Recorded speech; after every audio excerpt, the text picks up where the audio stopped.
सेवा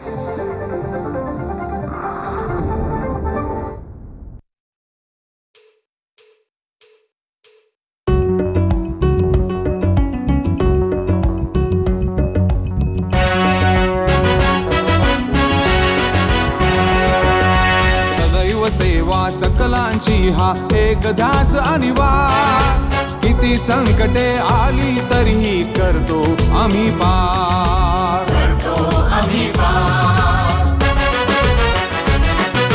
ध्यास घेऊन देतो आम्ही भविष्यास आकार, मनापासून आम्ही मानतो देश हाच परिवार, देश हाच परिवार, विकास साधावया जनांचा आहो आम्ही तयार, राष्ट्र निर्मितीसाठी झटतो आम्ही शिलेदार, आम्ही शिलेदार, आम्ही शिलेदार. प्रेक्षक हो नमस्कार. राष्ट्र निर्मितीचे शिलेदार या कार्यक्रमात आज आपण प्रसिद्ध कवी ज्यांच्या या नभाने या भुईला दान द्यावे आणि या मातीतून चैतन्य गावे, कोणती पुण्य अशी येती फळाला, जोंधळ्याला चांदणे लखडून जावे, या ओळींचे कवी आणि आपल्या सर्वांचे लाडके साहित्यिक नाधो महानोर यांच्याशी संवाद साधणार आहोत. नमस्कार महानोर. नमस्कार. 2-3 दिवसापूर्वी मुंबईला आपल्या अमृत महोत्सवानिमित्त एक देखणा कार्यक्रम यशवंतराव चव्हाण प्रतिष्ठानमध्ये झाला. योगायोग असा की आपलं 75वं वर्ष आणि आपल्या पहिल्या कविता संग्रह रानातल्या कविता या पुस्तकाचं 50वं वर्ष एकदमच जुळून आलेलं आहे. आपण पुढे एक महत्त्वाचे कवी व्हाल किंवा कविता लिहाल याची पूर्वकल्पना आपल्याला बालपणात किंवा शाळेत होती का? मी पळसखेड सारख्या एका लहान गावामध्ये की जिथे शाळा नाही, घरातलं कोणी शिकलं नाही, सगळे अडाणी कबाडी निरक्षर अशा गावातून आलो आणि शिकत असताना शिकायला पाहिजे म्हणून दुसऱ्या गावांना गेलो. त्यात शेंदुर्णी एक गाव होतं. वाचन लेखन आणि सगळं काही जे असेल ते दिवसभर कष्ट करणे, पुस्तकाशिवाय पर्याय नाही, तर ते वेड मला लागलेलं होतं. सबंध मराठी साहित्य, इतर साहित्य मी वाचलं आणि त्याच्यातून मग मी सगळं हे कवितेचं जे संचित आहे ते घेतलं. पण ही कविता कोणी छापेल का, कोणी करील का, कोणी याला पुस्तक येईल का, मला कधी कल्पना नव्हती. आणि अशा अवस्थेमध्ये ती साधना म्हणून मी जी करत गेलो, याला अनेक गोष्टींचे संस्कार माझ्यावर होते. लोकसंस्कृतीचे, लोकजीवनाचे, शेतीबाडीचे, तीच कविता. परंतु या कवितेला मी 10वी-11वीत असताना एक कवी होते दुर्गाप्रसाद आसाराम तिवारी, मराठ्यांची संग्रामगीते. तर ते जे होते त्यांचे बंधू ते वारले होते, तर त्यांचे बंधू जे होते हरिप्रसाद आसाराम तिवारी, तिथे आम्ही विद्यार्थी जायचो. 100 वर्षाचं वय, दात नाही, आणि ते ब्रजभाषा, संस्कृत, ते हिंदी, मराठी सगळं ओतप्रोत कविता म्हणत होते. कवितेचं मला वेळ असल्यामुळे त्याची सेवा केली आणि विचारलं की अरे तुमचे नमस्कार. आणि त्याच्यानंतर मग त्यांनी मला म्हटलं मुलगा कुठला तू, असं मला कवितेचं वेळ आहे. तर ते म्हणे हात दाखव. मी दाखवला. याच्यावर माझा काही विश्वास नव्हता आणि आजही फारसा नसतो, पण जन्मतारीख विचारली आणि त्याने हात माझा बघितला आणि त्याने सांगितलं की तू वाचत राहा, लिहित राहा, सगळं काही करणार, परंतु तुला जरी वाटलं की मी शिकू ना मिळेल, तुझं सगळं लक्ष आणि कार्य शेतीतच असेल. मला वाटलं की असं कसं काय सांगतायत. आणि दुसरं एक विद्या अशी असेल की जी विद्या किंवा जी कला तुम्हाला दिगंत कीर्ती मिळवून देईल. आता याच्यावर तो विश्वासच बसण्या हरकत. 10वीमध्ये तो सांगतो की एक विद्या अशी आहे, दिगंत कीर्ती. दिगंत हा शब्द त्यांचा. त्याच्यामुळे गंमत अशी की त्यांनी मला सांगितलं होतं, ते नंतरच्या आयुष्यात पटलं. कवितेने तिथे नेलं. सगळ्या महाराष्ट्राच्या सगळ्या पक्षांचं जे व्यासपीठ आहे मोठं, यशवंतरावच्या नंतर ते त्यांचे विचार महाराष्ट्र उभं करावा हा भाग. आणि म्हणून प्रतिष्ठान हे सर्वपक्षीय असं राजधानीमध्ये माझा सन्मान झाला. कृतज्ञता समारंभ मी त्याला म्हणतो. मला आनंद आहे की महाराष्ट्रातल्या लाखो करोडो लोकांचे आशीर्वाद आणि शुभेच्छा मला मिळाली. आणि 50 वर्ष पुस्तकाला होणं म्हणजे काय, फारच आनंदी आनंद. रानातल्या कवितामध्ये लयींचे प्रयोग तुम्ही केले आहेत असं मी म्हणणार नाही. ही लय उपजतच आलेली आहे. मला एक आठवतं की मल्लिकार्जुन मनसूर यांनी एकदा असं म्हटलं होतं की ज्याप्रमाणे सापाचं विष चढत जातं त्याप्रमाणे संगीत माझ्यावर चढत जातं. मला वाटतं लयसुद्धा अशीच तुमच्यामध्ये भिनत जाते. पण लयीच्या पेक्षाही तुमचे विलक्षण शब्द की जे शब्द शब्दकोशात सापडणार नाहीत, ज्या शब्दांविषयी प्रचंड बोललेलं आहे, हे शब्द कुठून येतात? तर त्याचं नेमकं उत्तर नाही कुठून येतात. गंमत अशी आहे की जुळवाजुळव कळून शब्दाचे जुळारी होऊन काही कविता होत नाही, किंवा आली तरी ती तात्कालिक राहते. बरोबर. ज्या वेळेला उपजत जमिनीतून येणारं एखादं बीज हे वर येतं आणि सूर्याकडे जात असताना त्याच्या पद्धतीनं ते जातं, त्याचं वाढणं करणं हे सगळं ही सगळी निर्मिती जशी आहे, तर तसं मी मानतो की खूप वाचलं, लिहिलं, लोकसाहित्य वाचलं, कविता वाचल्या, साहित्य वाचलं, ते पचवलं, ती गोष्ट वेगळी. परंतु माझ्या कवितेकडे आजपर्यंत पाहताना लोकांनी लिहिताना असं सांगितलं, तर ती जी कविता होती किंवा जी कविता आहे मी आज लिहितोय, ती सगळी रानातली कविता पहिल्यांदा ज्या वेळेला आली, तर त्यावेळेला जे कृषीजन संस्कृती, ती शेती, भुई, आई आणि माझं हे सगळं नातं अभिन्न होतं. अभिन्नत्व तिथल्या पीक पाण्याचं, पशुपक्ष्यांचं, माणसांचं आणि सगळ्या गोष्टींचं जे होतं ते सगळं एकसंध होतं. माझं जगणं हे शेतीतल्या बहरण्याशी होतं, माझं जगणं तिथल्या दुष्काळाशी होतं. पशुपक्षी आणि माणसं आणि निसर्गातले सगळे चराचर जे होते, भूता परस्परो जडो मैत्र जीवाचे, अशा पद्धतीनं शेती जगण्याचा एकच मार्ग होता. पण हे नातं निर्माण झालं आणि ते नातं निर्माण होत होत जात असताना ग्रामीण जीवनाचा जो काही संस्कार असेल, नागरी वाचनाचा जो असेल, या सगळ्यातून जी शब्द, नवा शब्द आणि शब्दकळा येत गेली, त्याच्यातून शब्द येतं. उदाहरणार्थ की हिरव्या पानात पानात काही चावळ चालते, भर ज्वानी तली ज्वार अंग मोडीत बोलत. आता याच्यामध्ये कसं आहे की हिरव्या पानात पानात काही सावळ, हे मी पाहतोय ज्वारीचं, बाजरीचं, कपाशीचं सावळ. आता हा सावळ शब्द आहे. सावळ हा शब्द जो आहे ते कानामध्ये गुप्तपणे काही ट्रेड सिक्रेट किंवा हितगुज सांगणे. आता मी तर निसर्ग असा पाहतो एकमेकात मिलीन झालेला, पुरुष स्त्रियांसारखा, माणसांसारखा सगळा.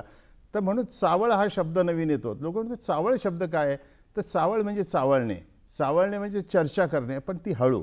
तर असे शब्द येत गेले. भरदुपार उघड्या रानात अशी त्याच्या शेवटच्या ओळी आहेत. सये किनी ग तुला कसे सांगू शब्दात, साजण दिवसा अडून बसला मीही भरात, देहावरती चळ भरलेले अवघड हात, भरदुपार उघड्या रानात.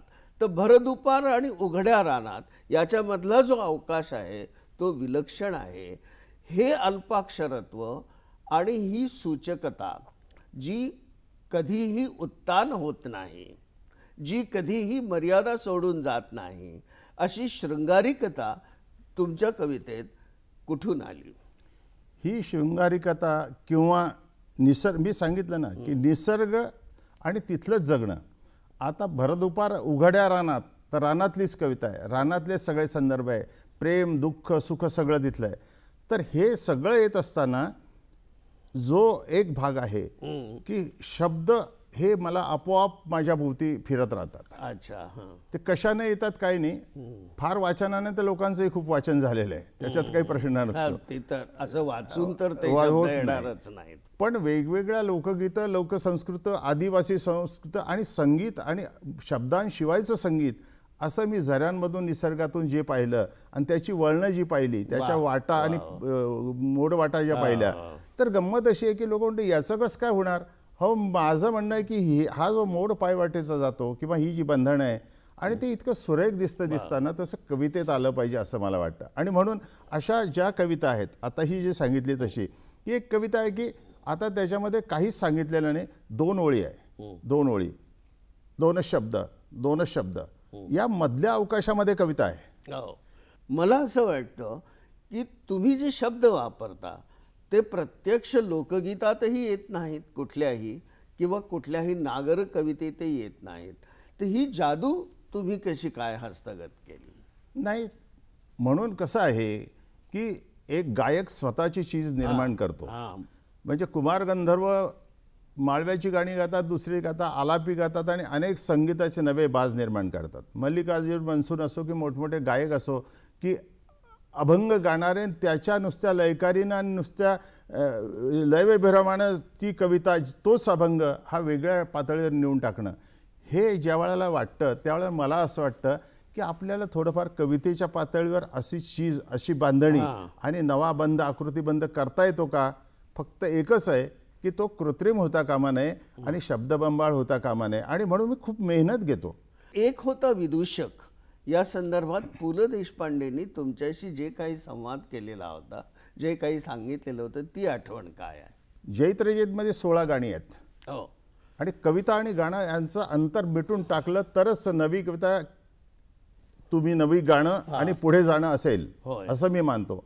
त्याच्यामध्ये म्युझिक आणि गाणं हे कुठे एकच संध होतं आणि कविता गाणं हा जो भाग आहे तो मी केला. 16 गाण्यात ते प्रयोग केले. सुदैवानं ते लोकांना आवडले आणि लोकप्रिय झाले कवितेच्या दृष्टीने, कविता म्हणून, गाणं म्हणून नव्हे. तसं विदूषकमध्ये 13 गाणी होती. तर त्याच्यातलं जब्बार पटेल हे जरी करत होते तरी स्क्रिप्ट लिहिणं आणि सगळ्या गाण्याचा बंध बांधण्याचं काम पु ल देशपांडे सारखे. तर माझ्या छातीवर दोन्ही वेळेला हादरा होता की तिकडे लता मंगेशकर आणि त्यांचा चित्रपट आणि इकडे पु ल देशपांडे सांगतायत. पुलंनी मला असं सांगितलं होतं की नवीन काही करायचं याच्यामध्ये. 6 लावण्या, बैठकी लावणी, खडी लावणी, सगळे प्रयोग केले. पण त्यांनी अरे कुमार गेलेला आहे महानवर. हां म्हणलं कुमार गंधर्व गेलेला आहे, अरे मोठा गायक ना, काय करायचं म्हणलं. नाही एक गाणं असं कर, भैरवी ती करू, पण आता असं करू की भूपाळी लिहायची. म्हणलं भूपाळी लिहा. त्यामुळे उठी उठी गोपाळासारखं नको, काहीतरी करू. हां सकाळ झालेली आहे, सूर्योदय झालेला आहे, बाहेर जातं गाणं म्हणतायत, निघालेले आहे. हां पण एक आहे की कुमारांची आठवण. आता संगीतातलं मला काही फारसं कळत नाही, पण तरी त्यांनी सांगितलं मारोजीसारखं करतात का? मी म्हणलं मारोजी मला समजत नाही. मग त्यांनी मला म्हणून दाखवलं की मारोजी असं असं. ते घट्टपणे मनावर माझी घेण्याची पद्धत आहे. आणि मी म्हटलं की मी याला मुखडा एकाच ओळीचा करतो. तो एकाच ओळीचा म्हणलं हो एकाच ओळीचा करतो. मी माझी चीज निर्माण करतो कुमारांसारखी. आणि म्हणून बघा त्यातले शब्द, पूर्व म्हणायचं ना, पूरबी, उदय उजाडला, सूर्य उगवला, उदयला, पंछी, हे शब्द कुमारांच्या गाण्यांमध्ये अनेक ठिकाणी आहेत. आणि म्हणून मी काय केलं की तशी ओळ केली. पूरबी सूर्य उदयला जी, पूरबी सूर्य उदयला जी, सूर्य उदयला, सूर्य उदयला, सूर्य उदयला जी, पूरबी सूर्य उदयला जी.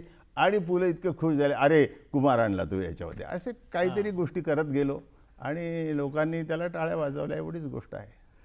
जैत रे जैतला जी तुम्ही गाणी लिहिली आणि ती अफाट लोकप्रिय झाली, आजही ती तेवढीच ताजी आहेत इतक्या वर्षानंतर. मला वाटतं 40 वर्ष जवळपास झाली त्याला. पण तुमचा हा शोध कोणी लावला? तुम्ही गाणी लिहावीत असं कोणाला वाटलं? मला सुद्धा नवल वाटलं की जेव्हा पत्र आलं आणि फोन नव्हतेच ना माझ्याकडे, की ते प्रभुकुंजवरून लता मंगेशकर यांच्याकडून आलेलं त्यांचं चित्रपट. त्यांनी स्वतःचा चित्रपट केला आणि जब्बार पटेल आणि घाशीराम कोतवालची सगळी टीम, थिएटर अकादमीची त्यात कलावंत होते. म्हणजे मोहन आगासे, स्मिता पाटीलपासून तर सगळे सतीश आळेकर वगैरे अशी सगळी टीम होती, छान नवी टीम. आणि मग त्याच्यात मी एकाही चित्रपटाला लिहिलेलं नाही, कुठे संबंध नाही, 2 ओळी लिहिलेलं नाही. आणि कसं काय करायचं असा प्रश्न पडला. मी लवकर होकार दिला नाही. परंतु मला पकडून तिथे जब्बार पटेल आणि लता दीदींनी प्रभुकुंजवर नेलं आणि त्या 77ला त्या ठिकाणी 19 मार्च 77ला एक 15-20 लोक बसले, गाणं आले, कलावंत वगैरे, आणि त्यांनी सांगितलं की लिहायला. मी म्हणलं बाबा मला कसं काय जमेल, आमचं काही बंध नाही, ह्या जागा आहे, त्या जागा आहे. जागा निर्माण करून दिल्या आणि म्हणलं मग काय करायचं, तर म्हणजे या जागेवर लिहायचं. माझ्यात पुन्हा एक वेळा नवीन जो शेतीमध्ये नवनिर्मितीचा हुरूप आणि बलदंड शेतकरी आहे ना मी, म्हणजे मीच सांगायला नको, पण ज्या खडकातून काहीच निर्मिती होत नाही तिथून पाणी निर्माण केलं, तिथून पिकं निर्माण केली, नवी सृष्टी निर्माण केली. म्हणलं कलावंत म्हणून हरायचं नाही, जमलं तर ठीकच आहे, नाही तर नाही. आणि म्हणून मग मी केलं. मग ते बसले, त्यांनी सांगितलं मला की म्हणजे त्यांनी सांगितलं की तुला स्वातंत्र्य आहे अच्छा. हां, काय करायचं ते करा. आणि म्हणून सांगितलं की ही स्मिता चिंदी, हिचा डायव्हर्स झालेला आहे, म्हणजे फारकत काडीमोड झालेला आहे. काय करायचं, ती या बुळ्या नवऱ्याशी ती लावू शकत नाही, या ढोलियावर तिचं प्रेम आहे. बस म्हणलं काय करायचं, बस म्हणजे याच्यावर 2 तुकडे लिहा. आता गंमत अशी आहे की फारकत झालेली आहे, ती बोल्ड आहे, ते आहे, काय करायचं. तर माझ्या खिशामध्ये मजुरी दिल्याची शेतातली, या बाईला इतके पैसे दिले, या मजुराले, ते डायरी, ती डायरी मी काढून हळूहळू मधल्या वेळात काम करत होतो. मी म्हणलं ऐकता तुम्ही, म्हणे सांगा, म्हणे लिहिली कविता, म्हणले बघा तुम्ही जमलं तर हे फारकत काडीमोडची. म्हणे असं आहे की तुमची जी कविता आहे आणि ती आम्ही वाचलेली आहे, तुमचं काव्यवाचन आम्ही वाचलेलं आहे, ऐकलेलं आहे, त्यामुळे तुमच्या पद्धतीनं तुम्ही म्हणून दाखवा. आता एवढ्या मोठ्या प्रमुखांच्या त्या गायक गायिका विश्वविख्यात तिथे गाणं, मग मी त्यांना सांगितलं नाही ते, मी रात टाकली मी कात टाकली, झाली ना फारकत. मी रात टाकली मी कात टाकली, मी मुडक्या संसाराची बैलाज टाकली, मी रात टाकली. आणि प्रचंड टाळ्या वाजल्या. लोक म्हणले की पहा प्रभुकुंजवरच्या टाळ्या ध्यानात घ्या, आणि माझा उत्साह वाढला. असं करत करत मग ती 8 मोठी गाणी लिहिली, 8 छोटी सॉंगलेट लिहिली. आणि गंमत अशी की ती लिहिताना कुठेही लूस व्हायचं नाही. अनुभव, मांडणी, ते त्याचा जो सगळा बिंदू आहे ना, तो एक लक्षात घ्यायचा की माझा बिंदू हा आहे आणि हा बिंदूच पक्का, बाकी मला काहीच दिसत नाही. जी जागा कवितेची किंवा गाण्याची निर्माण करून दिलेली आहे तिच्या जातकुळीप्रमाणे, म्हणजे तिचं जे काही स्थान असेल त्या अनुभवाचं, वास्तवाचं त्या गाण्यामध्ये आणि त्या चित्रपटामध्ये, ते पक्क घ्यायचं, त्याच्याशिवाय काहीच दिसू नये. आणि म्हणून अशा पद्धतीने एकाग्र होऊन कविता जशी म्हणजे लिहिण्याची पद्धती ही गाण्याची होती. आणि तिथून विदूषकपासून तर त्याच्यापासून जे काही लिहिलं ते लोकांनी प्रमाण केलं. गंमत अशी आहे की 18 अक्षरांची कुठे ओळ असते का? हे जसे 2 अक्षरांची लिहिली, 5 अक्षरांची, 18 अक्षरांची ओळ आहे. नभ उतरू आलं चिंब थरथरवलं, अंग झिम्मड झालं हिरव्या बहरात. किती 18 अक्षरांचा द्रुपद दिलं मी, कडवं दिलं, अशी मजा केली. आणि त्याचं त्या लोकांनी खरोखरी सोनं केलं. याचं कारण या सगळ्या जैत्रे जैतमधल्या लोकांशी तुमचे आयुष्यभराचे संबंध जुळून आलेत. जब्बार असो, मोहन आगाशे असो, किंवा रवी साठे वगैरे. या संदर्भात स्मिता पाटील यांच्याविषयी एखादी आठवण तुम्ही सांगा. स्मिता पाटीलची सिनेमातली आठवण ही अशीच आहे की ज्या वेळेला हे सगळं चर्चा झाली, बसलो, ती आमचे जे ज्येष्ठ असे हे होते मंत्री आणि आमदार, पण त्यांचे माझे कौटुंबिक संबंध, शिवाजीराव पाटील त्यांची ती मुलगी, त्यामुळे कौटुंबिक संबंध होते, डोळ्याचे, शेरपूरचे. त्यामुळे स्मिताचं नव्याने काम होतं. आणि पहिलं असं आहे की श्याम बेनेगलनी थोडं थोडं काम दिलं, पण पूर्णपणाने काम आव्हानात्मक तिचं या सिनेमामध्ये होतं. आणि ती आदिवासीच्या पद्धतीनं होतं. खूप आठवणी सांगता येतील, परंतु ह्या सगळ्या कवितेमध्ये ती जडलेली होती. म्हणजे गाण्याच्याही अगोदर तिचं वाचन खूप होतं, चांगलं होतं. आणि खूप तिने सांगितलं की माझ्यासाठी असं करा, तर तिच्यासाठी काही गाण्याच्या ओढमधले जे भाग होते ते मी तिच्यासाठी लिहून दिले. आणि असे प्रयोग करणं अंगावर येणारं असतं. मला ते जमले. आणि त्याचं कारण स्मितासारखी अभिनेत्री मला सांगते आहे, आशाताई गाते, हा भाग होता. बहुधा साहित्यिक हे राजकारणाकडे ज्या पद्धतीने बघतात, गदी माडगुळकरांचा अपवाद सोडला तर ते काही फारशा चांगल्या नजरेनं राजकारणाकडे बघत नाहीत. तुम्ही कसे गेलात राजकारणाकडे? मी राजकारणात म्हणजे ज्याला गेला तर त्याला राजकारणच हा शब्द आहे म्हटलेला, पण राजकारणापेक्षा मी समाजकारणात कसं गेलो असं म्हणतो आहे. कारण मी कुठल्याही पक्षाचा आमदार म्हणून गेलो नाही. मी 2 वेळा गेलो, 78 ते 84 आणि 90 ते 96. हे राज्यपाल न्यायनियुक्त, नॉन पार्टी, कुठल्याही पक्षाचा नाही, अशा पद्धतीनं जो माणूस तिथे जाऊच शकत नाही तो आम्हाला पाहिजे या महाराष्ट्राचा आणि देशाच्या भल्यासाठी आणि चांगल्या महाराष्ट्राला समृद्ध करण्यासाठी. तर हे कलावंत जात नाही, म्हणून ती जागा असते, त्याच्यातून मी गेलो. म्हणून माझी नियुक्ती अशी केली. पण यशवंतराव चव्हाण साहेब ज्यावेळेला माझ्याकडे 27 जानेवारी 75ला आले होते सिल्लोडच्या कारखान्यात, आणि ते मला धुंडत होते. नंतर पेपरला आलं की एकदाचा यशवंतरावांना कवी सापडला. अच्छा. वसंतराव नाईक मुख्यमंत्र्यापासून सगळे होते, त्यांनी माझी कविता वाचून दाखवली तिथे. या नभाने कविता यशवंतरावांनी सगळ्यांना पाठ म्हणून दाखवली आणि नंतर म्हणले तुम्ही कविता म्हणा. मी म्हटली.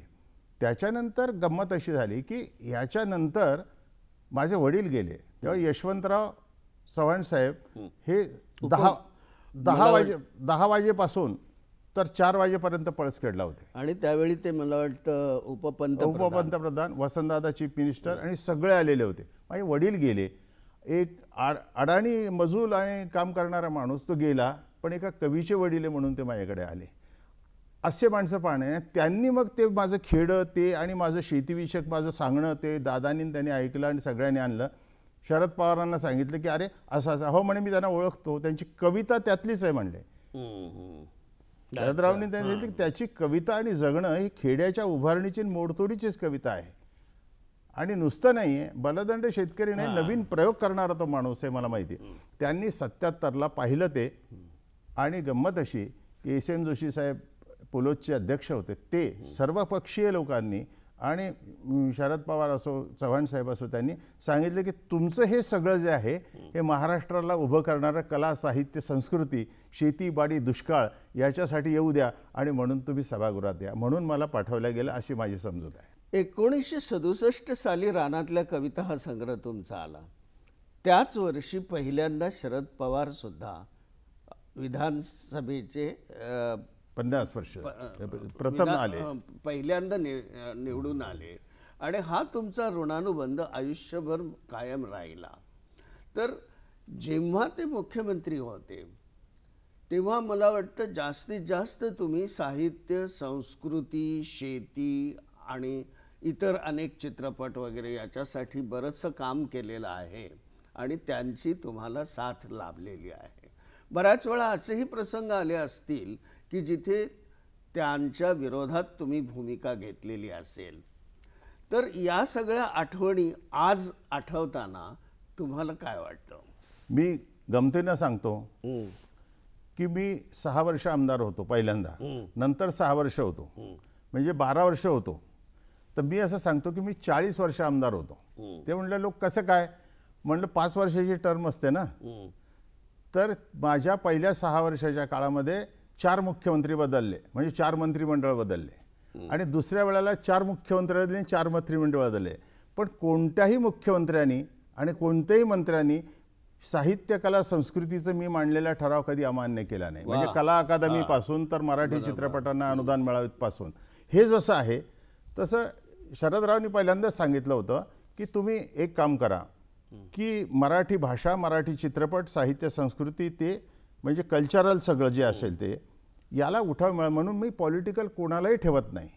तर व्ही शांताराम, श्याम बेनेगल, विजय मेहता, बी.आर. चोप्रा, एस चोपडा आणि पुरुषोत्तम दारव्हेकर एवढ्यांचीच कमिटी केली आणि त्याच्यातून मग जे मराठी चित्रपटाला पुढे जायचं चित्रपट महामंडळ केलं, नाटकांना प्रसिद्धी दिली, साहित्य संस्कृती मंडळाचं विभाजन करून ते काम लवकर व्हावं म्हणून प्रयत्न केले आणि या त्याच्यानंतरच्याही काळामध्ये भाषेचं स्वतंत्रपणे दालन व्हावं, भाषा ही आणि भाषांतरं वाढली पाहिजे असं जेव्हा मी बोललो त्यावेळेला त्याचं स्वतंत्र स्थान निर्माण करून तेव्हापासून भाषा विकास परिषद स्वतंत्र केली. आणि हे जसं झालं या सगळ्या गोष्टीचं तसं वाङ्मयाचं साहित्याचं उत्तम साहित्याचं प्रकाशन करून त्याचं स्वस्त किमतीत द्यावं या पद्धतीचं जे काम आहे तर ते त्यांनी माझ्याकडून करून घेतलं आणि मी अनेक साहित्यिकांना, कलावंतांना भेटून ते केलेलं आहे. आज पु ल देशपांडे कला अकादमी भोपाळ आणि गोव्याच्या शिवाय फक्त महाराष्ट्रात आहे. अनेक आयाम तिच्यामध्ये आहे. भाषेचं नवीन जे काय आहे अभिजात भाषेचं वगैरे सगळं सुरू झालं ते केंद्र उभं झालं म्हणून आहे.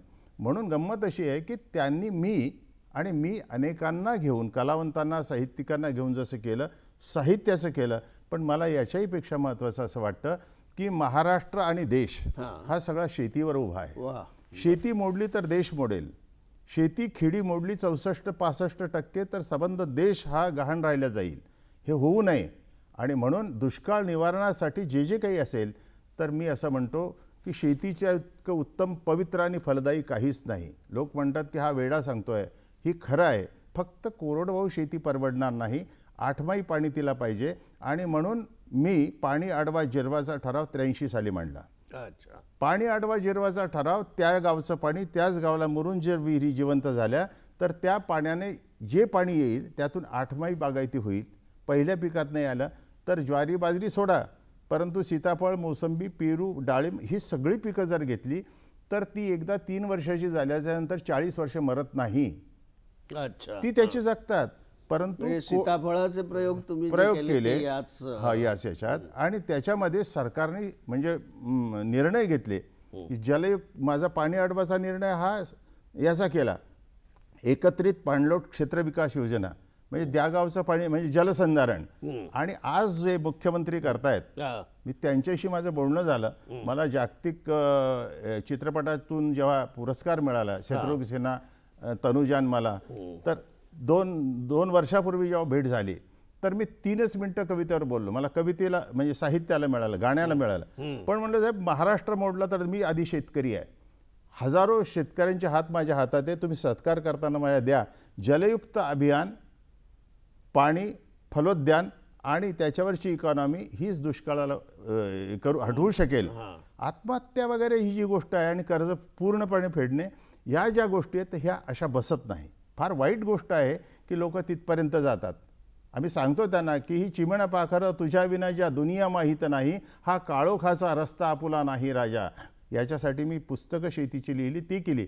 मुख्यमंत्र्यांनी मान्य केलं, मी सीडी दिली, पुस्तकं दिली, नवीन सगळं दिलं आणि आज ते काम चालू. मुख्यमंत्री कोणी असो तो माझा आहे, या राज्याचा आहे, त्यांच्या हातात मुख्य किल्ली आहे. म्हणून दिल्लीत आणि महाराष्ट्रामध्ये मुंबईत हे राष्ट्र उभारण्यासाठी, राष्ट्रातला शेतकरी उभारण्यासाठी आणि जो सगळ्या याचं उदरभरण करतो, विश्वाचं नाही तुमच्या सगळ्या राज्याचं उदरभरण करतो, त्याच्यासाठी मी काम केलं. आणि त्याच्यासाठी पाणी नियोजन, ते फलोद्यान वगैरे सगळे निर्णय माझे आहे. म्हणून शरदराव आणि तिथपासून तर आजपर्यंतचे सगळे मुख्यमंत्री मंत्री याच्यासाठी मी काम करत गेलो. मला वाटतं साहित्यापेक्षा आणि कलेपेक्षा जे मी मांडणी केली त्याचं तर प्रेमच आहे लोकांना. परंतु मला आनंद याचा आहे की महाराष्ट्राच्या शेतीबाडीमध्ये, महाराष्ट्राच्या उभारणीसाठी, महाराष्ट्राची इकॉनॉमी, देशाची बिल्डअप होण्यासाठी राज्यात आणि देशात ज्या ज्या ठिकाणी मी काम केलं तो भाग मला राष्ट्रनिर्मितीच्या उभारणीच्या दृष्टीने जास्त महत्त्वाचा वाटतो. एवढीच या कवितेने दिलेली मला देणगी आहे. तारुण्य सुलभ अशा प्रकारची शृंगार कविता लोक जेव्हा लिहितात तेव्हा त्यातून बाहेर पडणं त्यांना अतिशय अवघड जातं. तुमच्या बाबतीत असं झालंय की जसजसे तुम्ही वाढत गेला तसतशी तुमची कविता संपन्न होत गेली. आणि याचं एक उत्तम उदाहरण म्हणजे तिची कहाणी हे आहे. तर या स्त्रियांकडे बघण्याचा दृष्टिकोन तुम्हाला केव्हापासून लक्षात आला? महिला ही प्रमुख आहे. मुलाबाळांचं करण्यापासून, घरादारचं करण्यापासून, शेतीचं करण्यापासून परत रात्री 9 वाजेला सगळं करून झोपण्यापर्यंत ही ती असते. त्यामुळे 70-80% लोकांच्या म्हणजे जास्ती मी स्त्रियांचं दुःखितांचं जे गारुडे पाहिलेलं आहे की किती वाईट पद्धतीनं ते जगतात आणि ती ठाम उभी असते. पुरुषांपेक्षा स्त्री उभी असते आणि स्त्रियांचंच प्रमाण शेतीमध्ये काम करणाऱ्यांचं जास्त असतं. आणि त्याच्यामुळे तर तिचं जे गाणं आहे, भरडणं आहे, जगणं आहे, ते कवितेच्या आणि ओवीच्या रूपानं जेव्हा आलं तर ते दळण दळतानाचं जे आहे ते मी 4 ओळीत मांडलं बघा. सुरुवातीला ते स्त्रियाचं आहे म्हणजे स्त्री अभिमुख.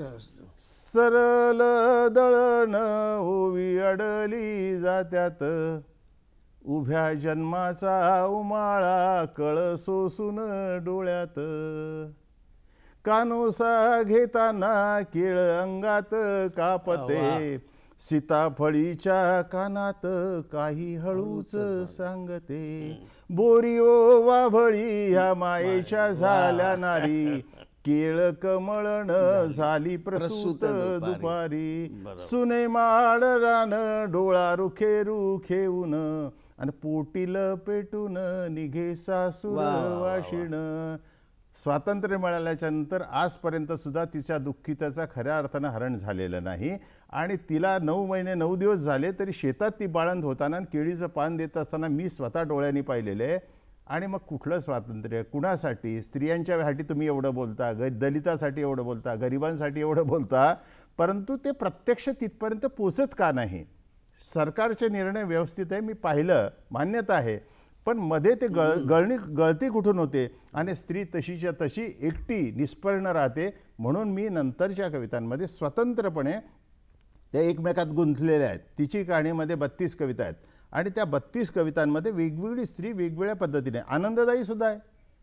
ती पेरताना जे सृजन करते त्याचा आनंद आहे. ती म्हणते मी विश्वाची निर्मिती करते याचा आनंद आहे. तुमच्या बाबतीत आश्चर्यकारक गोष्ट म्हणजे असं काही घडलेलं नाही. जे तुम्ही घरात वागता तेच समाजामध्ये त्याच पद्धतीनं पुढे नेत असता. आपण एक आश्चर्याचा धक्का म्हणून इथे एक छोटासा बीट बघूया. तुम्हाला पद्मश्री मिळालं, साहित्य अकादमी मिळालं, तुम्हाला सगळे अवॉर्ड्स मिळाले.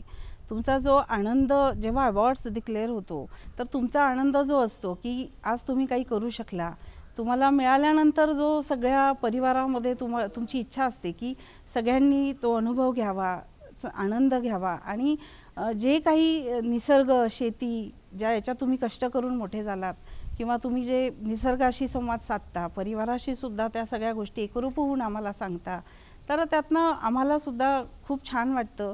पण आता हे आणखीन पुढे चालू ठेवा अशी माझी एक भावना आहे की हे थांबवायचं नाही आहे आपल्याला.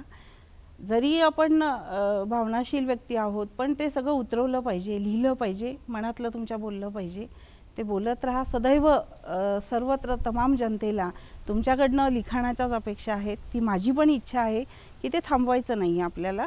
तर ते छान हसत खेळत राहून अगदी परिपूर्ण करायचं आहे आणि आणखीन पुढे जायचं आहे. मला बरेच वर्ष मुलबाळ नव्हतं आणि मी खूप नाराज असायचे. त्यावेळेला त्यांनी मला खूप आधार दिला आणि मला समजवायचे. एक वेळेला त्यांनी वर्तमानपत्र मला दिलं आणि त्या वर्तमानपत्रातनं त्यांनी मला एक वाचायला सांगितली बातमी. तर त्यात बातमी अशी होती की चीनने अमेरिकेच्या जवळपास 600 मुली दत्तक घेतल्या आणि आपण का नाही घेऊयात, आपण पण एक मुलगी दत्तक घेऊयात, आपण जाऊयात घ्यायला. तर मुंबईला जायचं ठरलं त्यांच्या वाढदिवसाला 16 सप्टेंबरला आणि आपण मुलगीच दत्तक घ्यायची असं त्यांचं इच्छा होती. आणि त्या याच्यामध्ये 6 सप्टेंबरला असं एक माझा रिपोर्ट आला की त्यात मला प्रेग्नन्सी राहिली असं कळलं. दिवस गेले आहेत आणि एक आनंद पण होता आणि त्यांची इच्छा होती की आपण मुलगी घेऊयात. पण मग मला 8व्या महिन्यातच माझं बाळंतपण झालं. खूप माझी क्रिटिकल कंडिशन म्हणजे मला तब्येत खूप खराब होती माझी.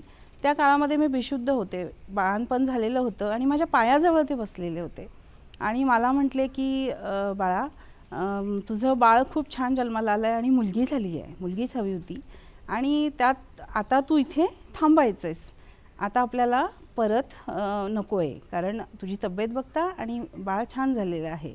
तर एक वडील म्हणून आणि एक कवी मनाचा हळवा माणूस म्हणून जे तुम्ही मला त्यावेळेला आधार दिला आणि खूप समजावून कमी भाषेत सांगितलं हे मला खूप आवडलं.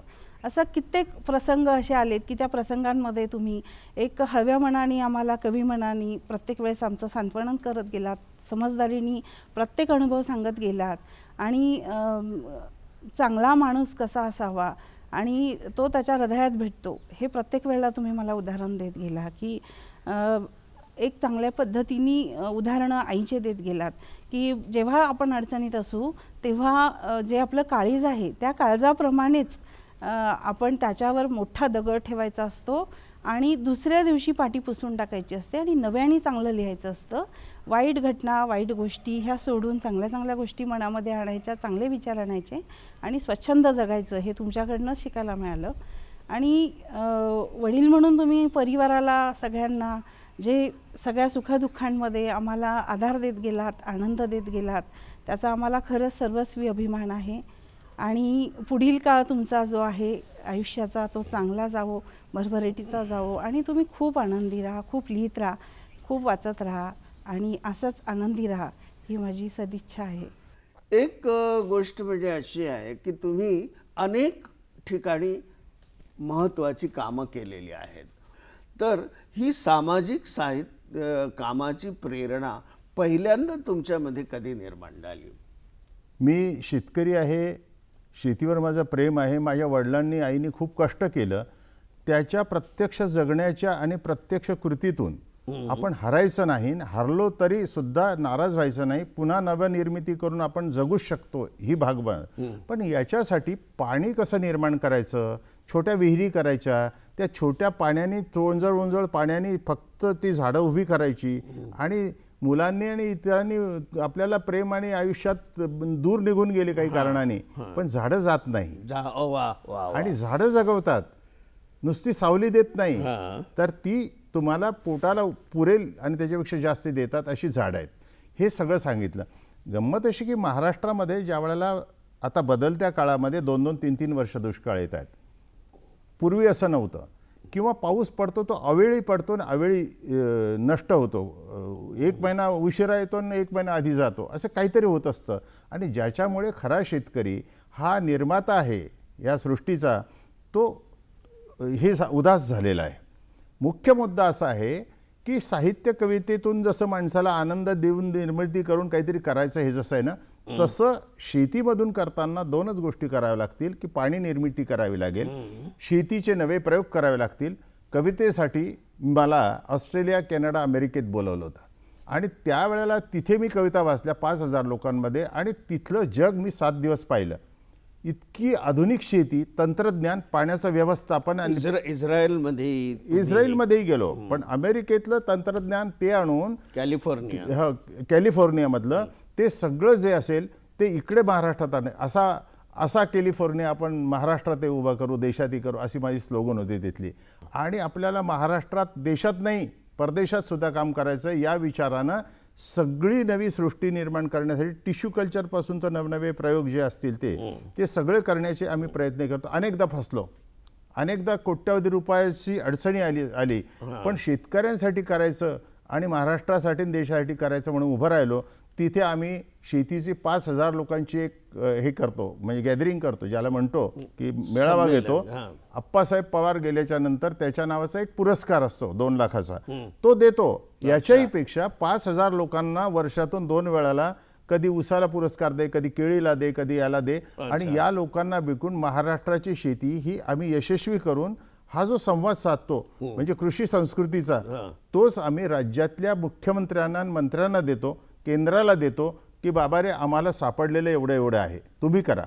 आणि म्हणून असा हा जो भाग आहे, सेवाभावी करण्याचा जो भाग आहे, तो लहानपणापासून आमचं की आपण कविता लिहिली, आपण जशी जगलो तेवढ्यापुरतं नाही, इतरांची कविता वाचून इतरांची पुस्तकं छापून दिली पाहिजे. हे जसं वाटलं ना, आपल्या शेतीबरोबर आपल्या गावाची, महाराष्ट्राची आणि सबंध देशाची खेड्याकडे चला असं जे महात्मा गांधी म्हणले, ते व्रत घेऊन आम्ही हे काम करतो. त्याच्यातला एक शिपाई म्हणून मी काम करतो, परंतु मला खूप समाधान आहे. शेतकरी दिंडीनं तुमची एकूणच दृष्टी शेतीकडे बघण्याची आणि शेतकऱ्यांविषयीची ही अधिक प्रगल्भ झाली. शेतकरी दिंडीविषयी आणखी काहीतरी सांगा. शेतकरी दिंडी नेली तर रोज काय करायचं की 14-15 किलोमीटर पायी जायचं, एका गावाला थांबायचं, तिथे त्या गावचे आणि बाजूच्या गावचे लोक आमच्या बाजूचे 10, 20, 50चे 50,000 व्हायचे.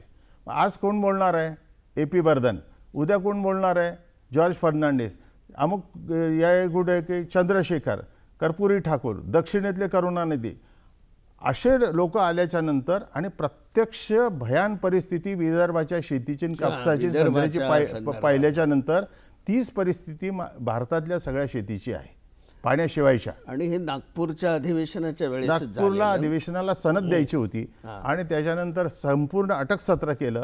पण मुद्दा एवढाच होता की रानमाळी एक झाल्या माणसांनी, हे उभे आकाश आता पेटलेले, मातीचा या मराठ भरले राष्ट्र सारे, कास्तकारांच्या मुठींचे वज्र झाले. हे मुठींचे वज्र घेऊन अंगावर काठीलाठी झाली, रक्तबंबाळ झालो, प्रसंगी गेलो तरी चालेल, परंतु त्याचं जे नेतृत्व शरद पवारांनी केलं त्याचा मुख्य शिलेदार मला नेलं आणि अमर शेखाचं भूत अंगात आणून मी जागा मराठा आम जमाना बदलेगा असं करत करत जे केलं ते शेतीसाठी केलं, कोणाच्या विरोधात नाही, राज्य सरकारच्या नाही, केंद्राच्या नाही, शेतकऱ्यांच्या भल्यासाठी हे करा अशी प्रार्थना करणारी ती शेतकरी दिंडी तुकारामाच्या मार्गाची होती.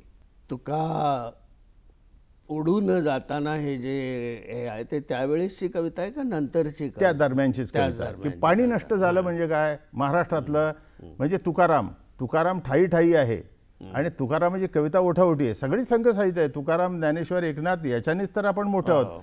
पण मी असं सांगितलं की तुकारामच उडून गेला देहूमधून तर काय, असं ते तुका उडून जाताना देहू निरभ्रहू दास पंढरीला लागे धस, म्हणजे महाराष्ट्राला धस लागणार आहे, रक्तबंबाळ होणार आहे.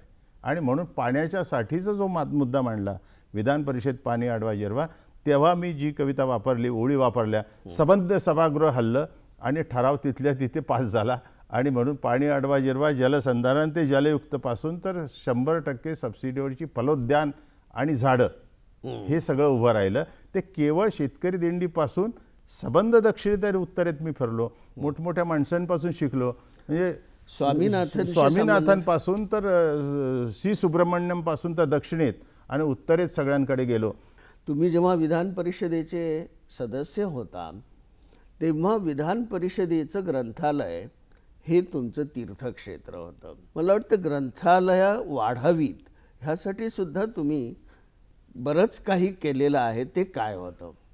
92-94च्या काळात म्हणजे पुन्हा मी आमदारच होतो, तर त्यावेळेला गंमत अशी आहे की वाचनालयामध्ये 15 वर्ष गेल्यानंतर नवी मुलं आणि मुली, ग्रंथपाल आणि सेवक यांना पगारच नाही, 1000-1500 रुपये सुद्धा नाही आणि ती वेळेवर मिळत नाही, ग्रँड नाही.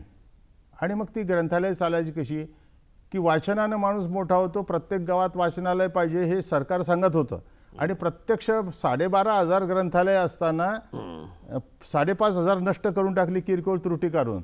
अहो पैसेच नाही, सांगणार नाही, पुस्तकाच्या किमती वाढल्या, घेणार कसं, वृत्तपत्राच्या किंमत वाढल्या आणि तो 64,000 आणि 50,000 आणि 1 लाखामध्ये एक ग्रंथालय चालवणार कसं. आणि म्हणून मी मांडलं 92-94ला पहिल्यांदा जेव्हा मांडलं तेव्हा यांना वाढवून द्या. उपमुख्य म्हणजे अर्थमंत्री सांगत होते की कोण वाचतं आणि कुठे ग्रंथालय आणि कुठे काय आहे आणि हे जमणार नाही राज्याचे. बरं, उपमुख्यमंत्री तेच हे होते.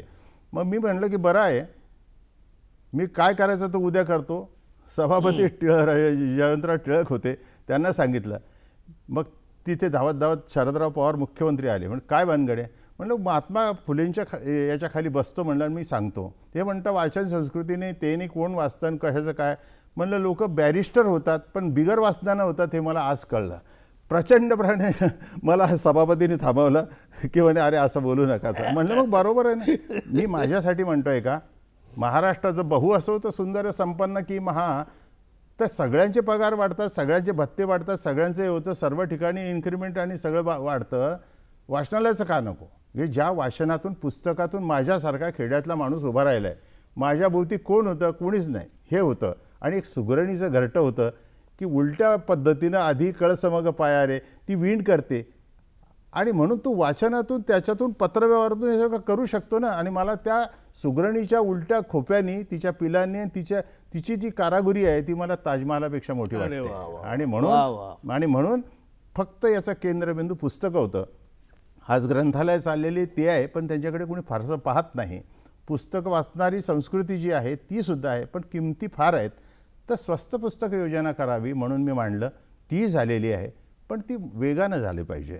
भाषांतराचं काम झालं पाहिजे. नॅशनल बुक ट्रस्ट आणि अकादमी करते, पण महाराष्ट्र शासनाचा जर भाषा विभाग आणि स्वतंत्र भाषांतराचा भाग आहे तर तो का करू नये? आता पुढच्या काळात होईल असं वाटतं. तर अभिजात भाषा आणि बाकीचं सगळं पैसे येतील दुनिया करील. त्याच्याही पेक्षा आपल्याजवळ एवढी विद्यापीठं आहे, एवढ्या संस्था आहेत, एवढी भाषेविषयी प्रेम असणारी मंडळी आहे, का करू नये?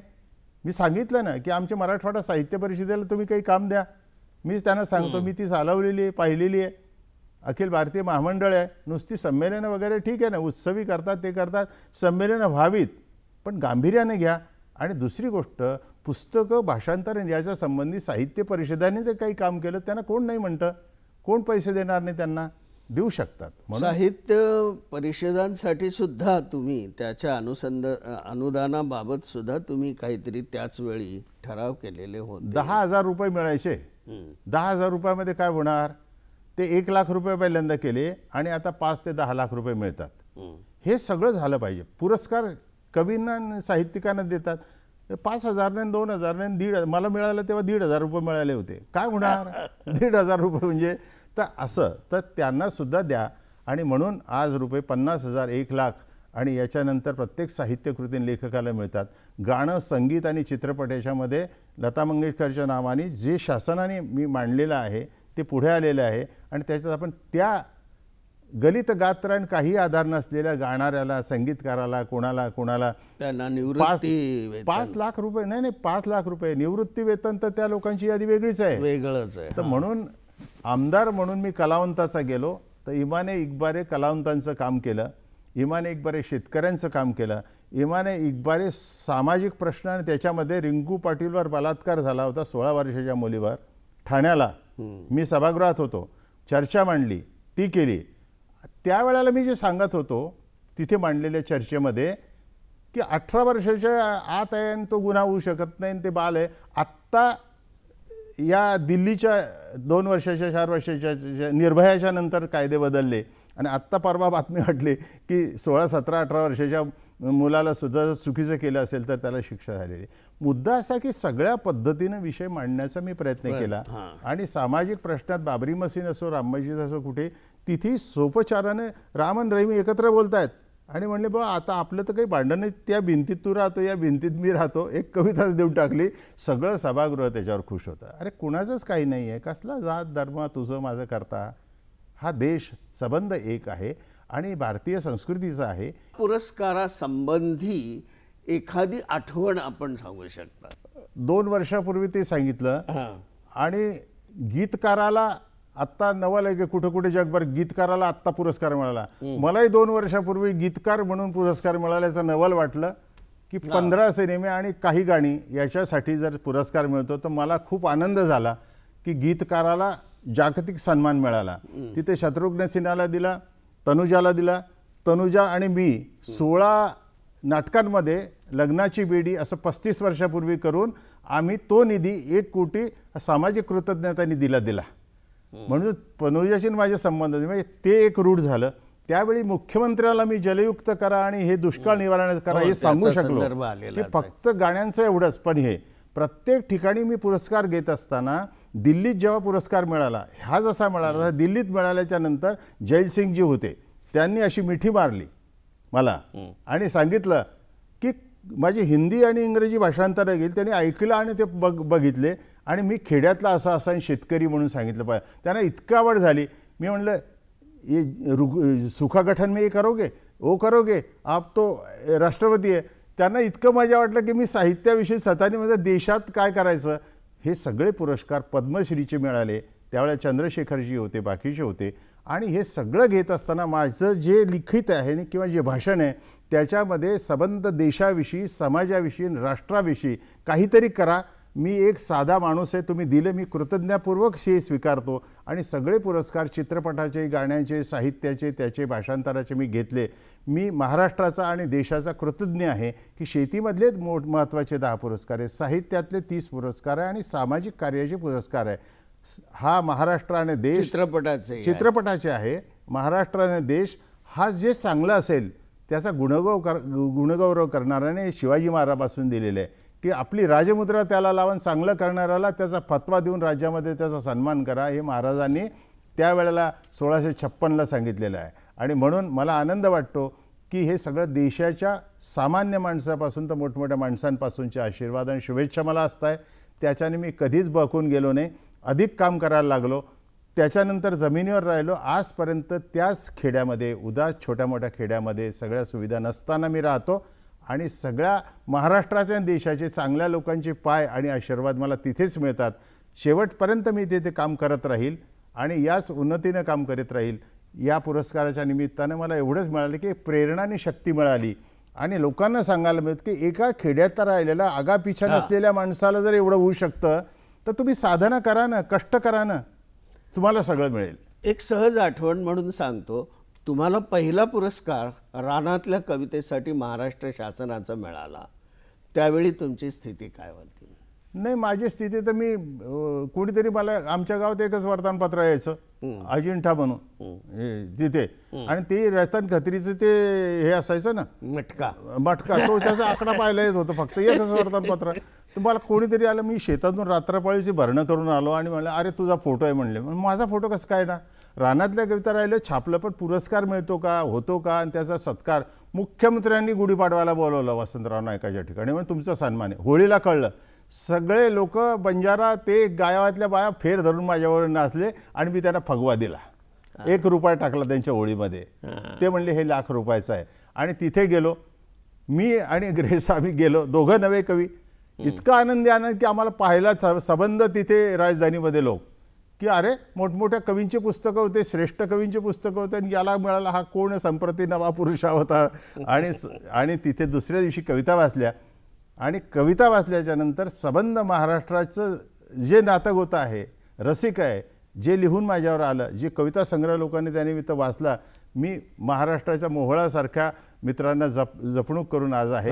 हा महत्त्वाचा इन्सिडेंट पहिला 67ला झाला. आज त्याला बरोबर 50 वर्ष झाली. याच्या इतका आनंद कोणताच नाही. खेड्यासंबंधीची भूमिका तुमच्या अनेक कवितांमधून आलेली आहे. मला असं वाटतं की आपण अशा एका कवितेवर हा संवाद थांबवूया. रात्र काळोख पिऊन घोट घेते आभाळाचा, तव्यावर जळे पाणी तसा संसाराचा वासा. किती ढोसाव्यात काड्या चूल चिटता चिटेना, करपल्या भाकरीचा घास गळा उतरेना. पोरा बाळांच्या डोळ्यात आर्त आसू रुखे सुखे, दुःखांतात गणगोत पार झालेले पारखे.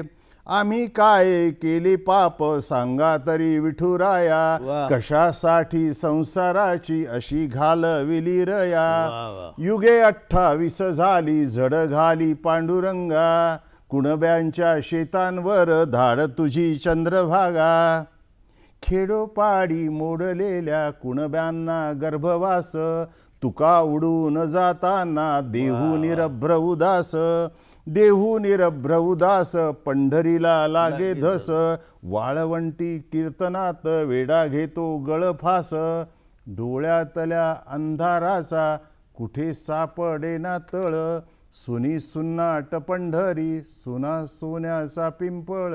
अशी ती कविता. महानोर, आपल्याला दीर्घायुरारोग्य लाभो, आपण असंच हे कार्य आयुष्यभर करत राहो, दीर्घकाळ करत राहो आणि आम्हाला समृद्ध करत राहो, यासाठी मी आपली शुभचिंतितो आणि आपला निरोप देतो. नमस्कार. नमस्कार.